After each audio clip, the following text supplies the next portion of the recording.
संत ने उस समय शिव के रूप को, विज्ञान को कैसे समझाया? आज हम इस सवाल का जवाब सरल, वैज्ञानिक और ऐतिहासिक तरीके से समझने की कोशिश करेंगे। आइए साथ में एक यात्रा पर चलते हैं जहां एंशिएंट विज्ञान और स्पिरिचुअलिटी की गहरी समझ एक दूसरे के साथ मिलती है। क्या आपने कभी सोचा है कि प्राचीन प्रतीक जैसे शिव आधुनिक विज्ञान से परे कोई गहरा वैज्ञानिक सत्य छुपाए हुए हो सकते हैं? अब आपका जवाब क्या होगा? सोचिए और हमारे साथ इस यात्रा पर चलिए जहां दो दोस्तों की बातचीत से हम इस रहस्य को समझेंगे। मिलिए हमारे दो दोस्तों से, अजय और राहुल से। दो अलग सोच, दो अलग नजरिए, लेकिन एक ही मकसद, सच्चाई को समझना। अजय एक आधुनिक सोच रखने वाला युवा है। वह विज्ञान में विश्वास करता है और हर चीज का तार्किक जवाब खोजता है। उसे प्राचीन मान्यताओं और धर्म पर संदेह है। राहुल एक गहरे आध्यात्मिक विचारों वाला इंसान है। वह प्राचीन धर्मों और प्रतीकों में छिपे वैज्ञानिक और दार्शनिक रहस्यों को समझने की कोशिश करता है। उसे विश्वास है कि ज्ञान का स्रोत सिर्फ आधुनिक विज्ञान ही नहीं, बल्कि प्राचीन ज्ञान भी है। अजय मुस्कुराते हुए, यार राहुल, तू बार बार शिव की बात करता है, लेकिन सच बता, क्या तू वाकई मानता है कि जटाधारी, त्रिनेत्र वाला, गले में सांप पहनने वाला कोई देवता असल में विज्ञान से जुड़ा हो सकता है? राहुल शांत और आत्मविश्वास से, बिल्कुल, शिव का रूप जितना रहस्यमय है उतना ही वैज्ञानिक भी। फर्क बस इतना है कि विज्ञान शब्दों और फार्मूलों से चलता है, जबकि धर्म भाव और प्रतीकों से। राहुल देख, मानव मस्तिष्क और इंद्रियां केवल भौतिक रूपों, रंगों और आकारों को पहचान सकती हैं। इसलिए प्राचीन भारत में आम लोगों को क्वांटम कंपन, ऊर्जा चक्र, पीनियल ग्रंथि जैसे शब्द समझ नहीं आते थे। तब हमारे ऋषियों ने उस विज्ञान को प्रतीकों और रूपों में बदल दिया ताकि हर व्यक्ति उसे धीरे धीरे समझ सके। अजय, तू कह रहा है कि शिव का हर प्रतीक किसी न किसी वैज्ञानिक सच्चाई से जुड़ा है? राहुल बिल्कुल। अजय, लेकिन राहुल, आज के समय में विज्ञान ने हर चीज की व्याख्या कर दी है, फिर हमें पुराने धर्म और मिथकों की जरूरत क्यों? राहुल मुस्कुराते हुए, शायद इसलिए कि कुछ सच्चाइयां विज्ञान के दायरे से भी बाहर होती हैं। चलो, आज मैं तुम्हें शिव के बारे में कुछ ऐसी बातें बताता हूं जो शायद तुम्हारे सोच को बदल दें। अजय, यार, मैं हमेशा सोचता हूं कि ये शिव के जो भव्य चित्र और प्रतीक हैं, क्या इनमें कोई वैज्ञानिक मतलब भी होता है या बस धार्मिक कहानी ही है? राहुल, दरअसल अजय, मैंने भी पहले ऐसा ही सोचा था, लेकिन जब मैंने शिव के प्रतीकों को गहराई से समझना शुरू किया तो पता चला कि ये सिर्फ धार्मिक नहीं, बल्कि विज्ञान के भी बहुत करीब है।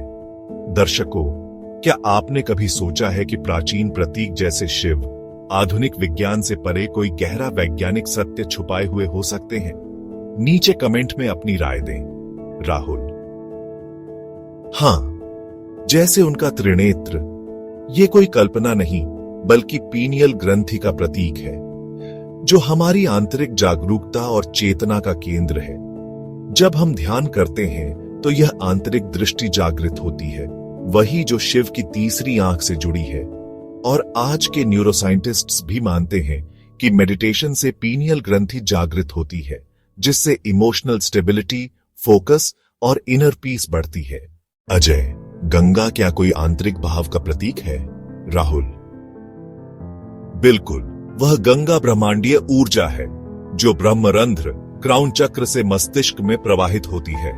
जब साधक का मस्तिष्क ऊर्जा से भरता है, तब उसकी बुद्धि गंगा की तरह बहने लगती है, निर्मल, शांत, प्रवाहित। शिव की जटाओं में गंगा का बहना ऊर्जा और जीवन के संतुलन को दर्शाता है।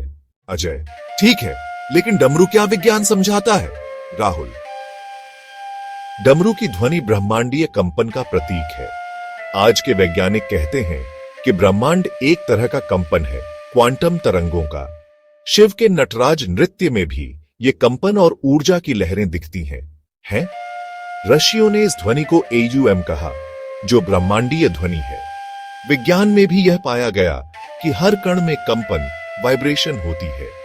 यह स्ट्रिंग थ्योरी की नींव है, जो हमें बताता है कि हर चीज में कंपन और ध्वनि होती है। अजय। और नटराज का नृत्य। राहुल।